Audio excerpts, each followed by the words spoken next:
So welcome back to Global Football Talks, the place where we don't just talk about the result. We dive into the story that makes this game the most beautiful sport on earth. I am your host Obi. I can tell you, this past weekend was one for the history of books. Yes, we had the biggest match in this world, the North London rivalry of Chelsea versus Arsenal, and the eternal battle for England's supremacy in Manchester City and Liverpool. And the two incredible twists in the La Liga in title race. We saw a team celebrate a winning goal in the 91st minute, only for the be snatched away. In 96th minute, we saw a superstar winning delivery performance that screamed that I am the future. And we saw the kings of Europe, Real Madrid, get stopped cold by a team that simply refused to be scared.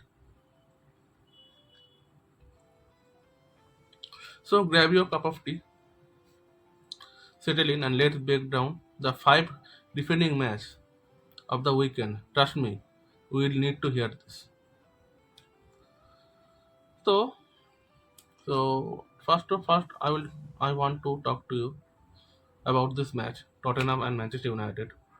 We start the Premier League and at the Tottenham Hotspur Stadium for a match that was emotional roller coaster for both set of fans. The final score you will know very well: Tottenham 2, Manchester United 2. Now, on the surface, 2-2 draw might seem like a fair result for two big clubs still finding their feet under new manager. But the story of this game was all in the final 10 minutes. United had the lead for a long time thanks to great goal by Brian Mibumo, the player who has been the incredible signing for them, in my opinion. They looked disciplined, solid, and frankly like a team that was learning how to manage a game away from home. But Tottenham, under huge pressure after disappointing loss to Chelsea, showed a spark of the fire in the second half. Manager Thomas Frank made challenge to change the game, especially bringing on young Wilson Dobart. In 84 minutes, Matthews still scored the equalizer. The crowd goes wild. A point save. And they we hit 91st minute. Uh, Deep into the stoppage time.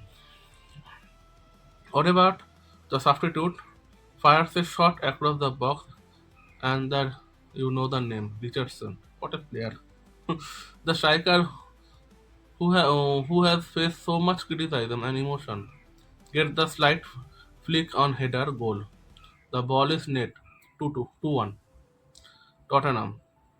Richardson explodes with the tears and passion, ripping off the shirt. He thinks he won it. The manager, the crowd, and they think they have won. It was the kind of goal that can totally change a team season.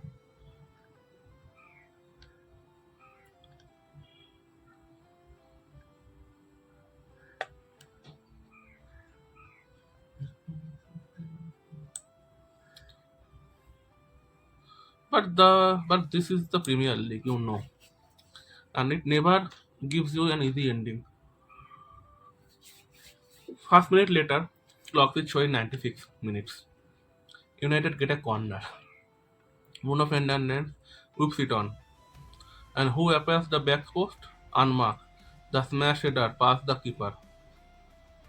Message is delight.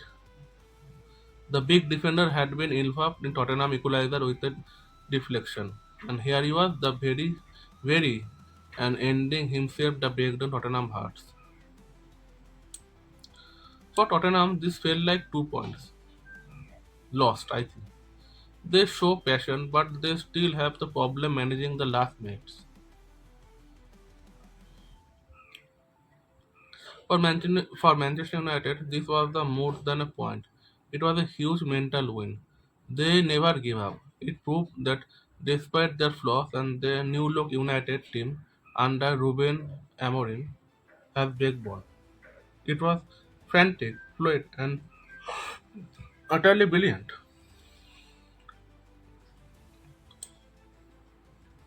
So, let's talk about the match about Manchester City and Liverpool.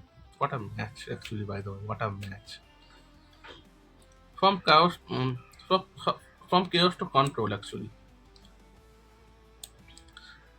This was the match when everyone grilled on the calendar. Manchester City against Liverpool. The score was 3-0 in Oval. Honestly, the game felt even more dominant than the scoreline suggests. By the way, the Pep Guardiola milestone, this game was huge for Pep Guardiola actually. His 100th game as a manager, and and what a way to celebrate, I think. City delivered the tactical masterclass and playing with the intensity and the positional fluidity that Liverpool simply could not handle actually. With the Erling Haaland did what he does best, scoring 99th league goal for this club, and after the missing the early penalty, the start the showing was undoubtedly Jerem Doku. He was the he was a hurricane actually. He was a hurricane on the left wing. Doku was an absolute blur of pace, skill, and direct running. Liverpool defense, especially the experienced uh, Virgil van Dijk,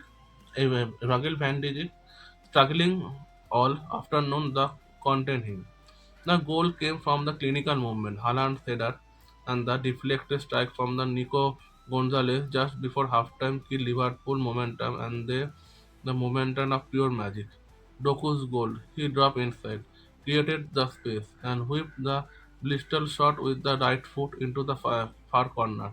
It was a goal that set the Premier League titleless runs through me. For Arne Slot and Liverpool, this was the true reality check. The defense looked slow and disorganized, I think. And their famous high pace was nowhere near sharp enough to disrupt City's midfield. They lost to many one-on-one duels, and sadly, their defeat felt like it truly ended their Premier League title challenge for the season. They now face directly tasks for the regrouping during the eternal break. Manchester City is back in full force, I think. They are slicker, strong, and the Doku, they have the most electrifying winger in the world right now. Remember the name Doku. What a player. What a player. After Vinicius Juniors, he is something for this world football, in my opinion.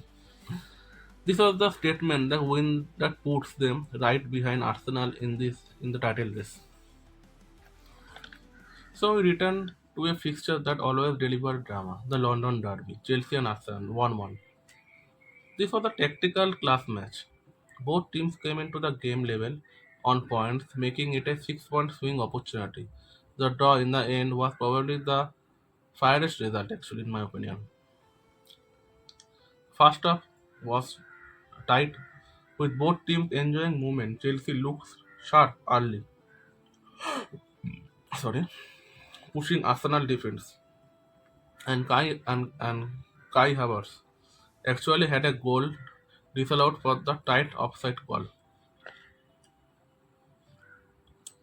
The game truly exploded in the second half. Arsenal took to the lead just after the hour mark. It was beautiful tactical game.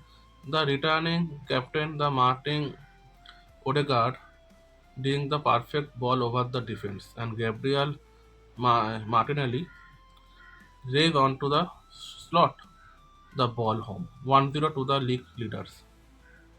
But the lead lasted only 10 minutes. Chelsea, showing the resilient spirit they have been building, hit back. Obviously, it was rocket from Pedro Neto from the distance, a freezing 25-yard strike that gave the keeper no chance. Both the team placed for for the winner. Arsenal brought a fresh leg. Chelsea pushed their white players, but ultimately the two London rivalry cancelled each other out. In my opinion, for Arsenal, a draw away for big rival keeps them top of the table.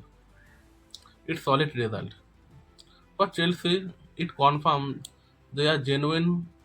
They are a genuine force again, a tough team, the beat that can go toe to toe with the best. Neither side took the leap of the table, but both sides showed that quality is needed for a long and hard season. So let's jump over Spain, where the action was all about who blinked past the title. Yes, it was weekend of the mission opportunities for one giant and huge lifeline for the other.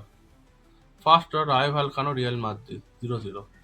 This was the result that shocked a lot of people. Real Madrid, with the front line of Kylian Mbappe and Jude Bellingham, failed the score against the team for Velacas. Do you imagine? Rayo Vallecano were fearless actually, I think. They didn't just sit back, they present hard and made the pitch teeny for the Madrid superstar. This is the classic La Liga story, the small passionate club rising up the frustrated the giant of Rayo's goalkeeper. Batalla was his inspiring form, saving oil from the Bellingham and Mbappe. But the real issue of a Real Madrid, I think, was what the papers calling a lack of flow. Mbappe looked actually isolated at times, and Bellingham seemed to be the trying to do too much, drifting deep and the racing forward, but the connection were not there actually. Manager Javi Alonso will see this as two valuable points thrown away in hand for the league title, especially after losing to Liverpool midweek. The title race is always about the grinding out wins like this, and Madrid failed to do it. This brings up in the second La Liga match. Celta Vigo 2, Barcelona 4. With Real Madrid dropping point, Barcelona knew that they had to win and cut the gap in the top. And they did it in style. Led by the man who simply refused to get old, Robert Lewandowski. What a striker, my god. Lewandowski scored a brilliant hat trick in a cha- chaotic end-to-end game. Celta Vigo playing at home did not make it easy. They managed to score twice, exposing Barcelona high defensive line and their weakness on the counter attack. An old problem to manager Hansi Flick still need to fix. However, midfield led by Frankie de Jong and the creative spark of young Lamine Yamal kept pushing forward.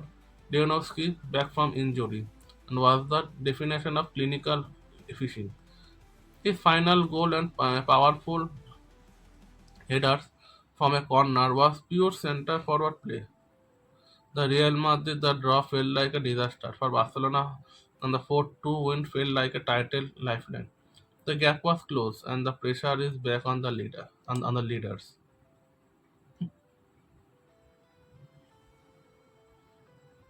So there you have it. Five massive matches, the different competitors, and the thousand talking points, right? So,